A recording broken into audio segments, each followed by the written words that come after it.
இருக்கிறார்கள். மார்க் 8:1 அந்த நாட்களிலே திரளான ஜனங்கள் கூடி வந்து இருக்கையில் அவர்கள் சாப்பிடுகிறதற்கு ஒன்றும் இல்லாத போது இயேசு தம்முடைய சீஷரை அழைத்து, ஜனங்களுக்காக பரிதபிக்கிறேன்.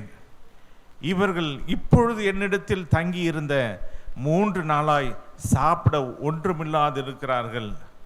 இவர்களில் சிலர் தூரத்திலிருந்து வந்தவர்கள் ஆகையால் நான் இவர்களை பட்டினியாய் வீட்டிற்கு அனுப்பிவிட்டால் வழியில் சோர்ந்து போவார்களே என்றார். இங்கே ஆண்டவர் இயேசு கிறிஸ்துடைய கரிசனையை நாம் பார்க்கிறோம். ஆண்டவர் இயேசு தன்னிடத்தில் 3 நாளாய் திரளான ஜனங்கள், சுமார் 4000 பேர் 3 நாட்களாக ஆண்டவர் இயேசுவிடத்தில் தங்கி இருக்கிறாங்க. ஆனா இயேசுவோட கூட தான் இருக்கிறாங்க.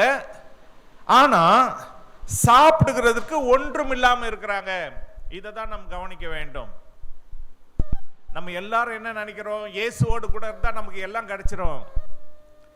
இவங்க சுமார் 4000 பேர் இயேசுவோட கூட தான் இருக்கிறாங்க. ஆனா 3 நாளா சாப்பிட கூட ஒண்ணுமே இல்லாம இருக்கிறாங்க. இது அதிசயமா இருக்கு இல்லையா? இயேசு அற்புதங்களை செய்கிறவர், அதிசயங்களை செய்கிறவர். அதுல என்ன ஒரு அதிசயம்? 3 நாளா அவங்க சாப்பிடாம இருந்தாலும் இயேசுடைய வார்த்தையினாலே அவங்க பிழைச்சாங்க. ஏன்னா அதுதான் வசனம் சொல்லுது, மனுஷன் அப்பத்தினால் மாத்திரமல்ல தேவனுடைய வாயிலிருந்து புறப்படுகிற ஒவ்வொரு வார்த்தையினாலும் பிழைப்பான். அதனால அந்த 3 நாளும் ஆண்டவர் இயேசு அவர்களுக்கு ஆவிக்குரிய ஆகாரத்தை கொடுத்தார். ஆக மொத்தம் 3 நாள் அவங்க உபவாசம். அந்த உபவாசம் அவங்க எடுத்திருக்காங்க. 3 நாளும் அவங்களுக்கு பரலோக மன்னாவை ஆண்டவர் கொடுத்தார். ஆனா 3 நாளா சாப்பிட ஒண்ணும் இல்லாம இருக்கிறாங்க என்பதை மட்டும் இயேசு கவனிச்சிட்டாரு. கவனிச்சு ஜனங்களுக்காக பரிதபிக்கிறேன், பரிதாபப்படுறார். ஆண்டவர் இயேசு நம்ம கிட்ட ஒண்ணும் இல்லைன்னா அவர் பரிதாபப்படுறார். ஏன்னா அவர் நம்முடைய தகப்பன். அல்லேலூயா.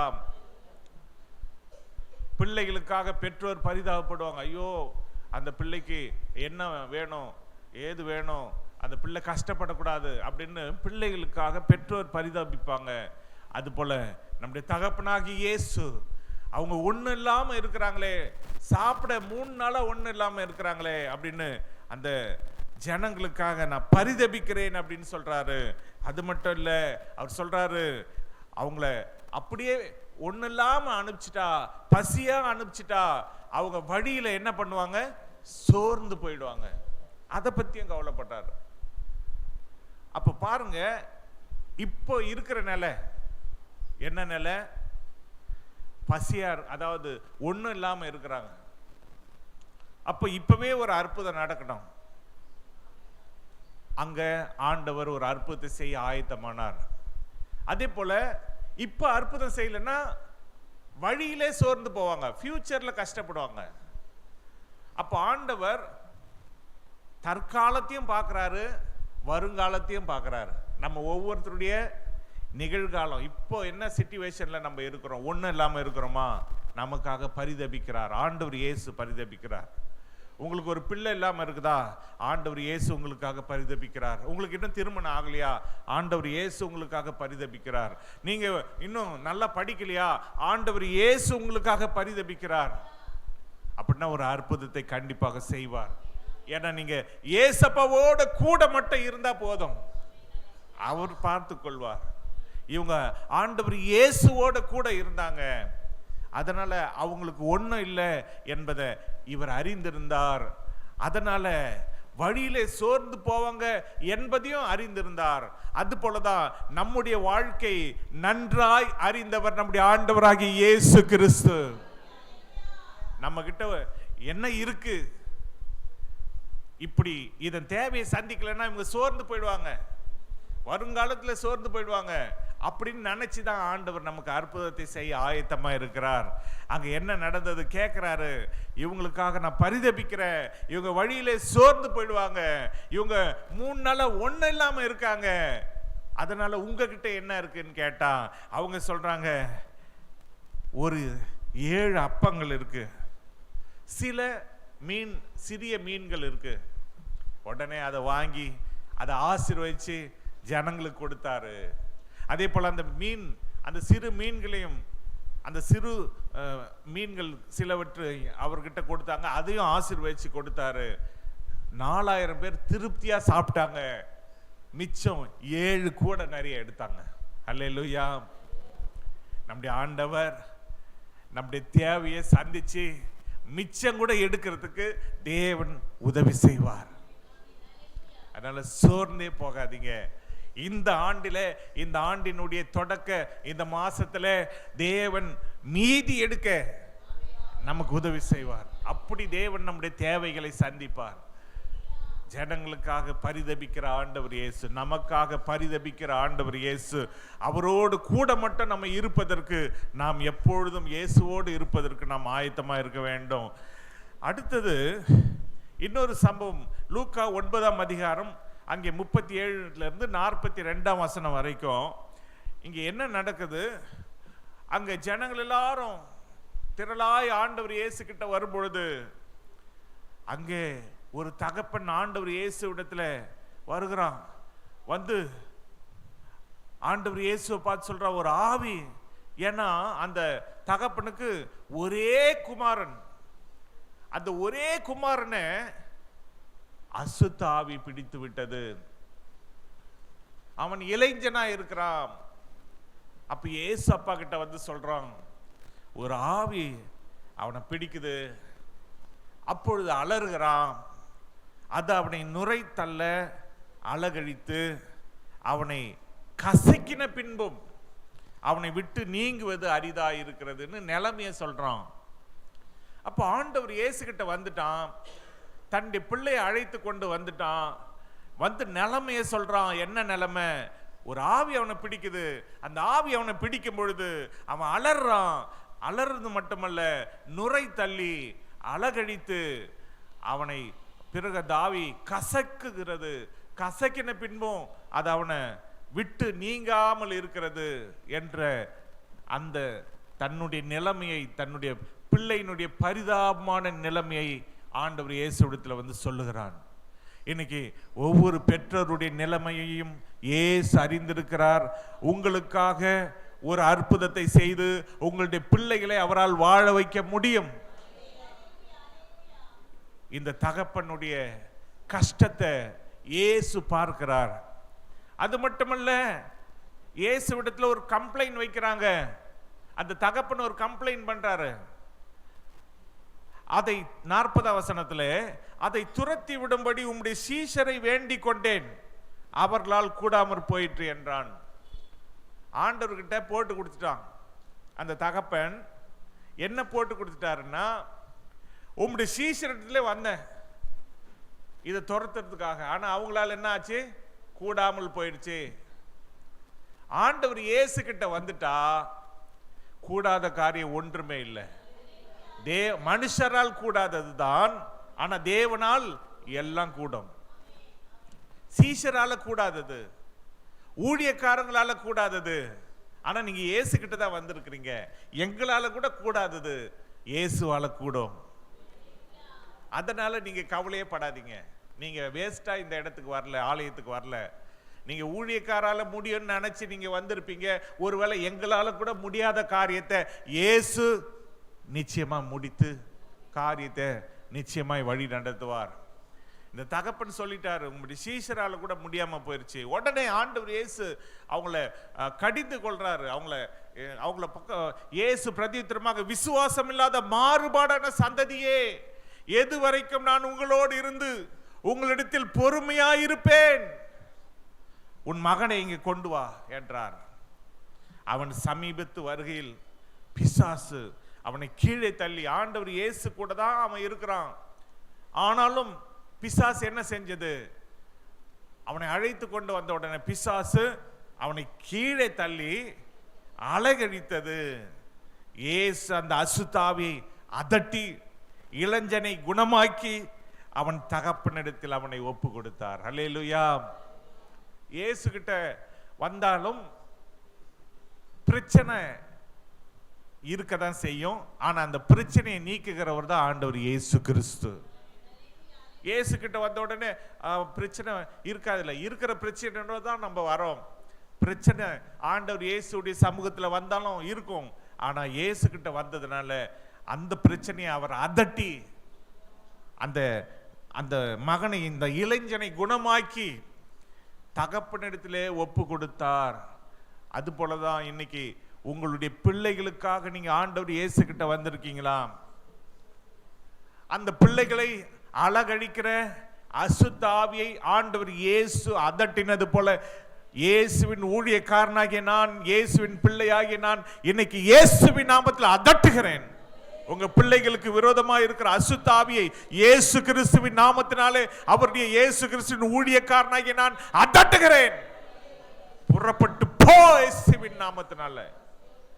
தேவனுடைய ஜனங்களுடைய பிள்ளைகளுடைய, அதாவது வாலிப பிள்ளைகளுடைய வாழ்க்கையிலே எந்த அசுத்தாவி அவர்களை அலகழித்து கொண்டிருந்தாலும், சபைக்கு வர முடியாதபடிக்கு, வேதத்தை வாசிக்க முடியாதபடிக்கு, ஜெபிக்க முடியாதபடிக்கு, தேவனுக்கு கீழ்ப்படிய முடியாதபடிக்கு, பெற்றோருக்கு கீழ்ப்படிய முடியாதபடிக்கு அலகழித்து கொண்டிருக்கிற பொல்லாத ஆவியே இயேசு கிறிஸ்துவின் நாமத்தில் விசுவாசிகள் ஒவ்வொரு குடும்பங்களிலும், தேவனுடைய பிள்ளைகள் ஒவ்வொருடைய குடும்பங்களிலும் வாலிபர்களை தாக்குகிற பொல்லாத ஆவியை இயேசு கிறிஸ்துவின் நாமத்தில் புறப்பட்டு போ என்று நான் கட்டளை எடுக்கிறேன்.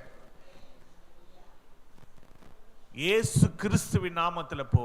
ஆமென், ஹல்லேலூயா. ஏன்னா பிசாசுகள் இயேசுவுக்கு தான் நடுங்கும். அவர் நாமத்தில் போன்னா போகும், எங்க பேர்ல போகாது, எங்களால ஒண்ணும் கூடாது, இயேசுவால எல்லாம் கூடும்.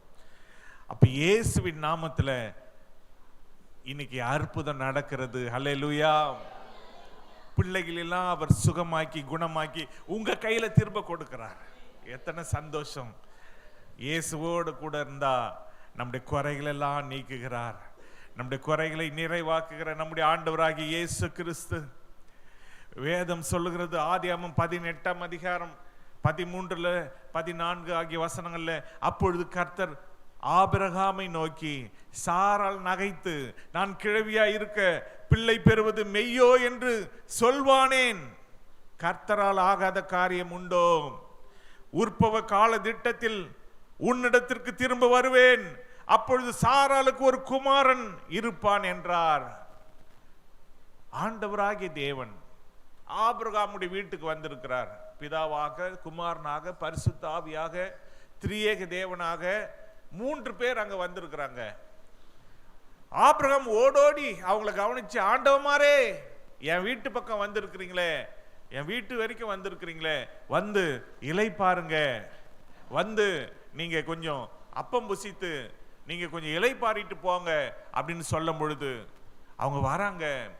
அப்போ அவங்க அந்த ஆகாரத்தை புசிக்கிறாங்க. ஆகாரத்தை புசிச்சு அங்க ஆபிரகாமோடு இருக்கும் பொழுது ஆபிரகாமுக்கு என்ன தேவை, என்ன குறை?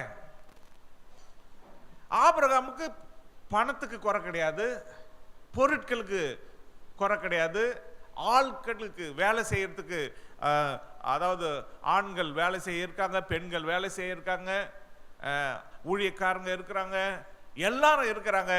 ஆனா என்ன இல்லை? ஒரு குழந்தை இல்லை.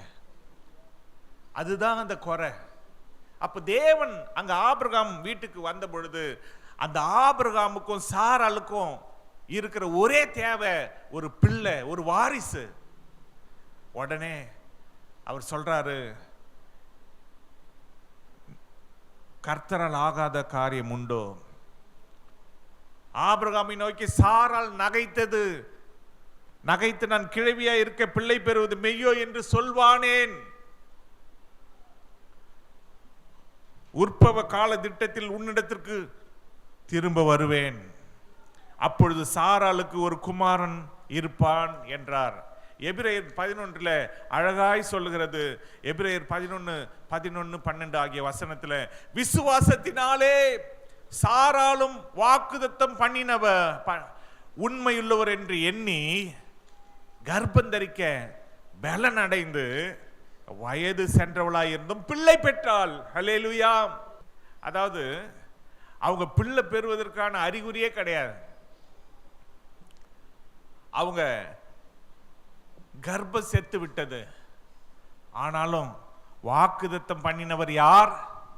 உண்மையுள்ளவர். அல்லேலூயா. இன்னைக்கு நம்முடைய தேவன் உண்மையுள்ளவர். நமக்கு வாக்குத்தத்தம் பண்ணினா அந்த வாக்குத்தத்தத்தை நிறைவேற்றாம விடவே மாட்டார். ஒரு சான்ஸ் கூட இல்லை. ஆனா வாக்கு பண்ணி இருக்கிறாரா, நிச்சயமா நிறைவேற்றுவார். அதனாலதான் அந்த அந்த சாரால், விசுவாசத்தினாலே சாராலும் வாக்குத்தத்தம் பண்ணினவர் உண்மையுள்ளவர் என்று எண்ணி கர்ப்பம் தரிக்க பலன் அடைந்து, அவர் உண்மையுள்ளவர். அப்போ இவங்க பலன் அடைஞ்சிட்டாங்க. கர்ப்பம் தரிக்க பலன் அடைந்து வயது சென்றவளா இருந்தும் பிள்ளை பெற்றால் ஈசாக்கை. ஏன்னா அவங்க சிரிச்சதுனால நகைப்பு என்ற பெயரை வைக்க சொல்லிட்டார், ஈசாக்கு என்ற பெயர்.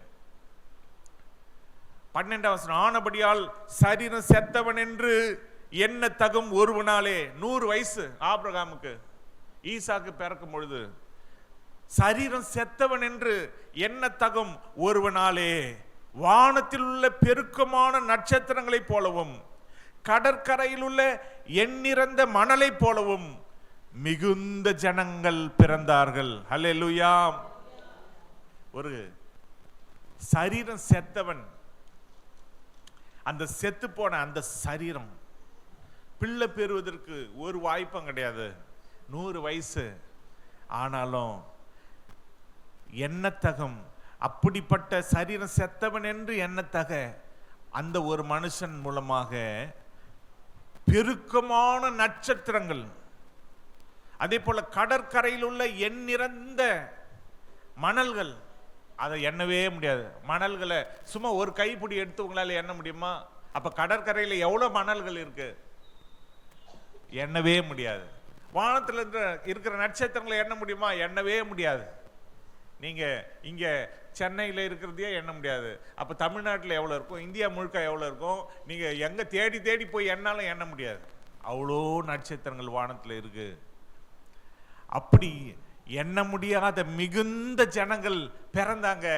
யாருக்குன்னா கர்ப்பம் செத்து போன ஆபிரகாமுக்கும் பிள்ளை பிறக்க முடியாத நிலைமையில் இருக்கக்கூடிய சாராளுக்கும். ஏன்னா வாக்கு பண்ணினவர் உண்மையுள்ளவர்.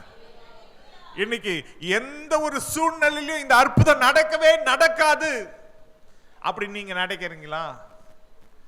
ஆண்டவராகிய தேவன் வாக்கு பண்ணிட்டா கண்டிப்பா நடக்கும். சூழ்நிலையை, சந்தர்ப்பங்களை நீங்க பார்க்காதீங்க. வாக்கு பண்ணினவர் யார் அதை மட்டும் பாருங்க. ஒரு மனுஷன் வாக்கு பண்ணினா அவன் மாறி விடுவான், அவனால முடியாது. ஒரு டாக்டர் கூட வாக்கு பண்ணினா அவரால் முடியாம போகும். ஆனா இயேசு வாக்கு பண்ணினா, தேவன் வாக்கு பண்ணினா அது முடியாம போகாது. செத்து போன சரீரம், அந்த செத்து போன சரீரத்தை உடைய ஆபிரகாமுக்கு எண்ண முடியாத நட்சத்திரங்களை போல, எண்ண முடியாத மணலை போல பிள்ளைகளை கொடுத்தார். ஒரு பிள்ளைக்கே வழி இல்லாத இருந்த அவங்களுக்கு, சாராளுக்கோ ஆபிரகாமுக்கோ இப்படி அதிசயத்தை செய்தார்னா, இன்னைக்கு ₹1 நான் வழி இல்லாம இருக்கிறேன்னு நீங்க சொல்றீங்களா? உங்களை திரளான செல்வங்களுக்கு அதிபதிகளாக ஆண்டவர் உங்களை மாற்ற வல்லமை உள்ளவராக இருக்கிறார். ஐயோ எனக்கு வழியே இல்லை, ஆகாரத்துக்கு ஒரு வேலை ஆகாரத்துக்கு எனக்கு வழி இல்லைன்னு சொல்றீங்களா? உங்களை தேவன் உயர்த்த அவர் இன்னைக்கு வாக்கு பண்றாரு. அவர்கிட்ட வந்துட்டீங்க, அவர் உங்களை தேடி வந்திருக்கிறாரு. உங்களுக்கு அற்புதம் செய்யாம போக மாட்டார். ஆபிரகாமை தேடி வந்தாரு, அவன் தேவையை சந்திச்சு தான் போனாரு. அது போலதான் இன்னைக்கு நீங்க அவர்கிட்ட வந்திருக்கீங்க, அவர் நம்ம இடத்துல வந்திருக்கிறாரு. நாம் எல்லாரும் அவருடைய சமூகத்துல வந்திருக்கிறோம், அவரும் நம்ம இடத்துல வந்திருக்கிறாரு. நம்முடைய தேவையை சந்திக்காம அவர் போக மாட்டாரு. இன்னைக்கு உங்க தேவைகள் எல்லாவற்றையும் சந்திப்பார். ஹல்லேலூயா. என்ன வாக்கு பண்ணினவர் தேவன், அவர் உண்மை உள்ளவர், அவர் வாக்கு மாறவே மாட்டார். நம் கண்களை மூடி நம்ம ஜெபம் பண்ணலாமா? தேவன் இன்றைக்கு அவருடைய பாதத்தில் எந்த பிரச்சனையோடு நீங்கள் வந்திருந்தாலும், எந்த தேவையோடு நீங்கள் வந்திருந்தாலும், தேவனால் கூடாத காரியம் ஒன்றும் இல்லை. ஒருவேளை சீஷர்களால் கூடாமல் போயிருக்கலாம், ஊழியக்காரர்களால் கூடாமல் போயிருக்கலாம். ஆனா இயேசுவால் முடியாதது என்று ஒன்றுமே இல்லை. இயேசுவால் எல்லாம் முடியும். அதனாலதான் இது மனுஷரால் கூடாததுதான் தேவனால் கூடும், தேவனால் எல்லாம் கூடும் என்று இயேசுவே சொல்லி இருக்கிறார். அதனால இன்னைக்கு உங்க வாழ்க்கையில எதெல்லாம் முடியலன்னு வந்திருக்கிறீங்களோ அதை எல்லாவற்றையும் இயேசு உங்களுக்கு முடிய வைக்கிறார், உங்களுக்கு சக்சஸ் ஆக்குறாரு. ஹalleluya ஹalleluya. எனவே ஆண்டவரை நன்றி செலுத்தி அவரை துதியுங்க. அவரே உதவி செய்கிறவர், அவர் வாக்கு மாறாதவர், வாக்குத்தத்தம் பண்ணினவர், அவர் உண்மையுள்ளவர், இன்றைக்கும் அற்புதங்களை செய்கிற வல்லமை நிறைந்த அதே ஆண்டவர் இயேசு கிறிஸ்துதான் அன்றைக்கும் இன்றைக்கும் என்றைக்கும் உயிரோடு இருக்கிறவர். அவரால் எல்லாம் செய்ய முடியும். உங்க வாழ்க்கையை ஆசீர்வதிக்க முடியும், உங்க வாழ்க்கையில சுகத்தை தர முடியும், உங்க வாழ்க்கையில அற்புதங்களை செய்ய முடியும், உங்க தேவைகளை சந்திக்க முடியும். ஹalleluya. அப்பா எங்கள் பிதாவே, தேவையோடு வந்திருக்கிற நம்முடைய பிள்ளைகள் எல்லாரையும் நீர் ஆசீர்வதியும். அவங்களுடைய பிரச்சனைகள் இயேசுவின் நாமத்தில் மாறி போகட்டும். அவங்க பிள்ளைகளை எந்த அசுத்தாவி பிடித்திருந்தாலும் இயேசுவின் நாமத்தில் அந்த அசுத்தாவிகள் அவங்களை விட்டு நீங்கும்படிக்கு செய்யுங்க. பிள்ளைகளை சுகப்படுத்தி தாரோம் அப்பா. உங்களுடைய பிள்ளைகளுடைய தேவையெல்லாம் சந்திங்க. பிள்ளைகள் உங்களுடைய பிள்ளைகளுடைய பிரச்சனையெல்லாம் மாற்றும். உங்களுடைய பிள்ளைகளை அதிசயமாய் அற்புதமாய் வழி நடத்தும். ஆசீர்வதியும். உமக்கே சகல துதிகன மகிமை நாங்கள் ஏறெடுக்கிறோம். மீட்பர் இயேசு கிறிஸ்துவின் நாமத்தில் ஜெபிக்கிறோம் எங்கள் பரிசுத்த பிதாவே. ஆமென்.